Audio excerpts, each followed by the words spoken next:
Let's bring in Tamara Alrifai. She's the spokesperson for the UN Agency for Palestinian Refugees. She's in close contact with her colleagues in Gaza, but joins us live from the Jordanian capital, Amman. Tamara, let's talk first about the latest situation on the ground in Gaza. What are your teams telling you about how people are coping under this Israeli bombardment?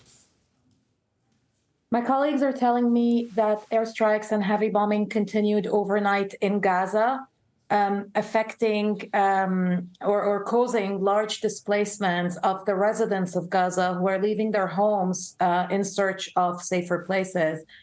These safer places are often UNRWA schools. As a reminder, UNRWA, the UN Agency for Palestinian Refugees, runs a network of schools across the Gaza Strip and, in fact, in the region. A lot of these schools are prepared or designed to turn into shelters in case there's a need. So yesterday, over 137,000 of Gaza's residents had sought shelter in our schools. But one thing to note is that so far, 18 of the UNRWA buildings have been damaged by the military activities nearby. Last night, the UNRWA headquarters in Gaza sustained significant damage.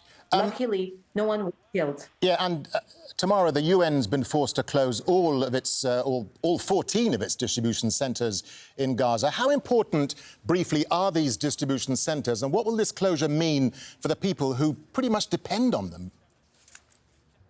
You said it. It is extremely damaging for people. It is extremely worrying that the Gaza population that depends on UN food distribution as a lifeline is no longer able to access it because we're no longer able to run these food distribution centers. So as a reminder, Gaza is one of the most densely populated places on Earth. Most of its population, 70%, are Palestine refugees. Most of them live under the poverty line and rely on UNRWA for everything: schools, health centers, and food. So for us, it is extremely worrying that they cannot access any of these basic services, especially food and clean drinking water. Yeah, and as the Israeli bombardment continues, are you getting a sense, Tamara, of the scale of the number of people displaced, and they've got nowhere to go? For now, the UN figures, the figures from OCHA, the coordination arm of the UN, speak of 187,000 people displaced.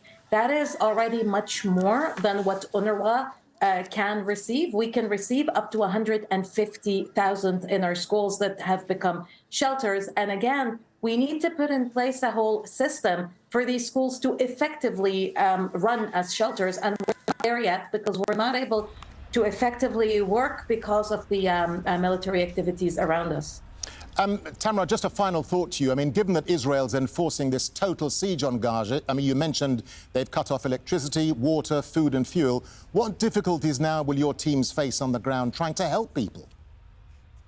It is going to be extremely difficult to run a full-fledged humanitarian operation of the scale and scope that this military situation requires if we're not able to move around because of the security situation and if we're not able to bring in more supplies.